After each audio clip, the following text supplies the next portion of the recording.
أعوذ بالله من الشيطان الرجيم. Listen carefully, sisters and brothers. You want to get close to Allah and you want to feel happy? Listen to this. There is nothing more beloved to me that my servant does than the types of worship which I made obligatory upon him.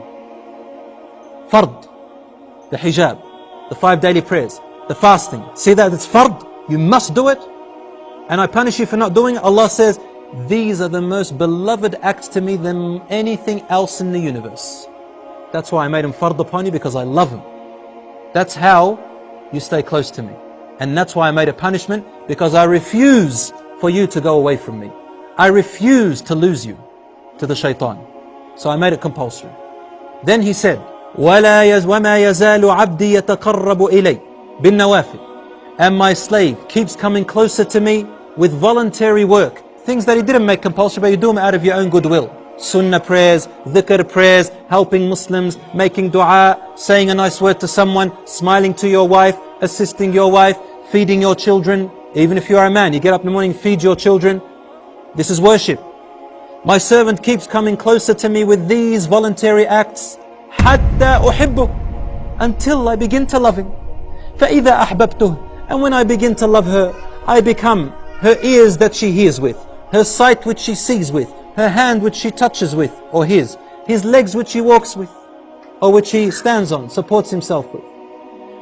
If he asks me for anything, I will give them, and if he sought protection from me, I will protect them.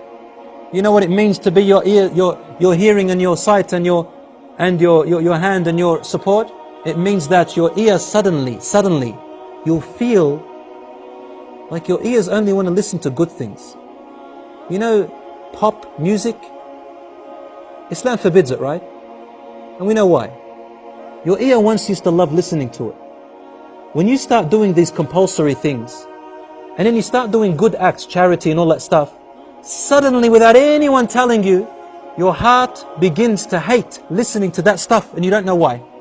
And your ear doesn't want to listen to it. Then you find comfort in Quran. Then you find comfort in the words that please Allah. And you feel discomfort when you're sitting in a group and someone backbites someone else. You don't want to listen. Someone talks about rubbish. You don't want to listen. Someone begins to abuse. You don't want to listen. Someone tells you, Rasul ﷺ said, you open your ears. Your eyes. You see something haram, you don't want to look anymore. You feel discomfort. But the one who doesn't remember Allah, their eyes find pleasure in it, lust. But the ones whose eyes, Allah becomes their sight, their heart is filled with iman. Your hand doesn't want to touch anything that's haram, hit in any way that's haram, steal anything and only touch the good. Your legs refuse to walk except to places which Allah loves. I become his sight, his hearing, his hands and his legs. May Allah subhanahu wa ta'ala make us among them.